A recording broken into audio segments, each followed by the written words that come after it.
alam namin na ito ay tunay na naglilingkod sa mga kababaihan. Tunay na tumutulong sa mga kababaihan, hindi katulad ng mga party list na mga peke o nag-aanyo lamang na sila ay tumutulong para lamang makapwesto sa Kongreso.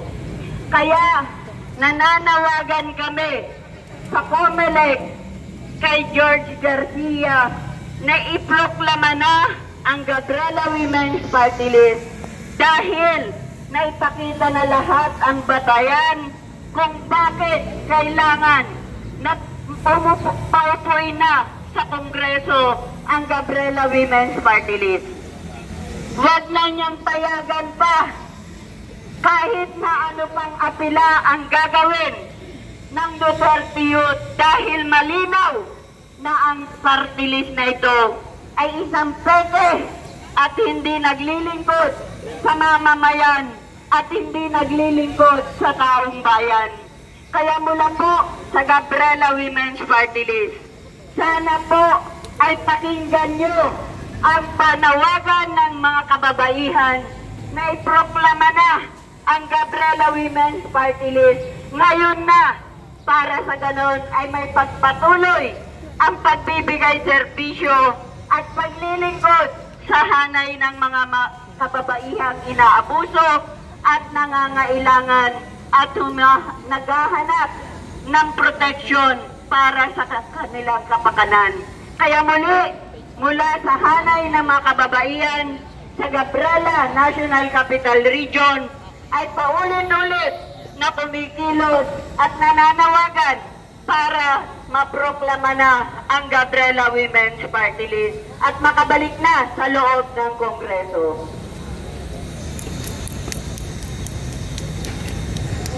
Proclaim! Proclaim! Proclaim Gabriela now! Proclaim! Proclaim! Proclaim Gabriela now! Proclaim! Proclaim! Proclaim Gabriela now! Proclaim! Proclaim! Proclaim Gabriela now! Malinaw sa atin na simula nang maupo ang Duterte Youth Party List ay wala itong naipasa na kahit anong batas na nagre-representa para sa kahit anong marginalized na sector. Malinaw na ang Gabriela Party List lamang ang nagbibitbit ng mga panawagan at laban ng mamamayang api. Bilang na dyan ay naipasa nila ang mga progresibong mga batas katulad na lamang ng violence against women and children at kabilang din dyan ay ang maternity leave para sa mga manggagawa. Kaya naman, para sa pagkakontextualize pa, ay tinatawagan natin si Ned Romero mula sa Marikina Chapter. Proclaim! Proclaim! Proclaim Gabriela now! Proclaim! Proclaim! Proclaim Gabriela now! Hello po, magandang umaga po sa ating lahat, sa mga nandito po. Kami po ang Gabriela Women's Party ng Marikina. No?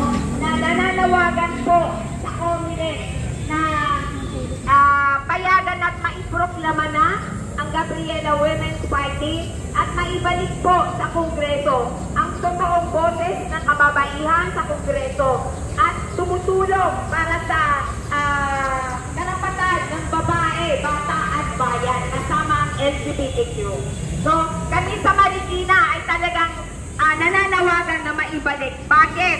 Kasi ang Gabriela Women's Party lamang po ang nakakapagbigay at ang malaking tulong sa amin, sa mga kababaihan, sa komunidad. So, sa pamamagitan po ng pabahay, sa pamamagitan ng mga patubig ng aming mga community.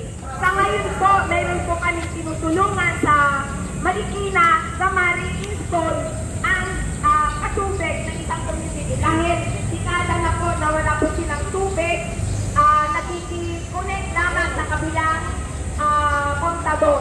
Pero sa ngayon po ay inaksyonan dahil po sa tulong ng Gabriela Women's Party Marikina. Kasama na rin po ang sektor ng kababaihan. So yun po ang aming panawagan na sana maibalik at maiproklama ang Gabriela Women's Party Party Comelec.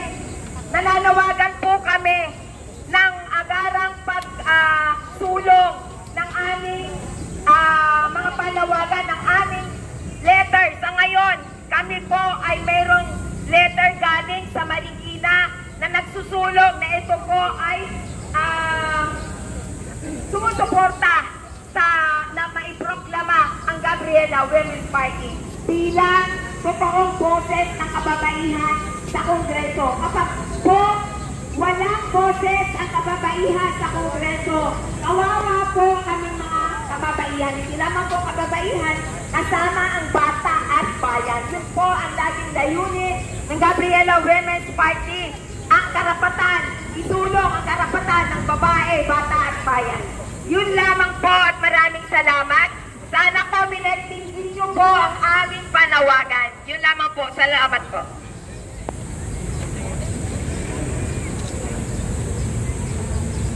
Proclaim! Proclaim! Proclaim Gabriela now! Proclaim! Proclaim! Proclaim Gabriela now! Proclaim! Proclaim! Proclaim Gabriela now! Proclaim! Proclaim! Proclaim Gabriela now! Isang palaban na araw sa ating lahat. Nandirito ang bahaghari, kabahagi ng iba't ibang sektor ng mga kababaihan upang manindigan at ipaglaban ang tunay na kinatawan ng kababaihan, bata at LGBTQ sa Kongreso. Hindi tunay na happy ang Pride, gayong hanggang ngayon ay hindi pa na ipaproklama ang tunay na representante ng LGBT.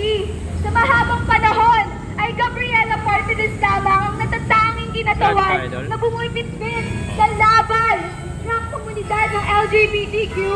Isa sa mga isinusulong nila ay ang SOGI Equality Bill upang sa mga pamantasan, lugar paggawa at sa iba't ibang espasyo ay wala ng LGBTQ ang nadidiskrimina at hinaharas. Malinaw na ang Duterte Youth Party List ay hindi kumakatawan sa kahit anong sektor, bagkus nagsisilbi lamang ito sa patuloy na panreretas ng mga progresibong grupo at umaambag sa kultura ng impunidad at karahasan laban sa kababaihan, bata at LGBT. Kung kaya't nananawagan tayo ngayon sa Comelec na huwag bigyan ng seat ang Duterte Youth Party List bilang sila ay mga peking party list lamang at wala namang binibitbit na laban para sa mamamayang Pilipino. Kaya po hindi po rito natatapos ang laban ng kababaihan, bata at LGBT. Babalik kami sa mga paaralan, lansangan, lugar paggawa at komunidad upang tuloy-tuloy na magmulat at mag-organisa pa. Kaya bukas ay inaanyayahan din namin ang lahat ng nandirito at ng tagapakinig na sumama po sa ating protesta bukas po sa June 26 po. Kaya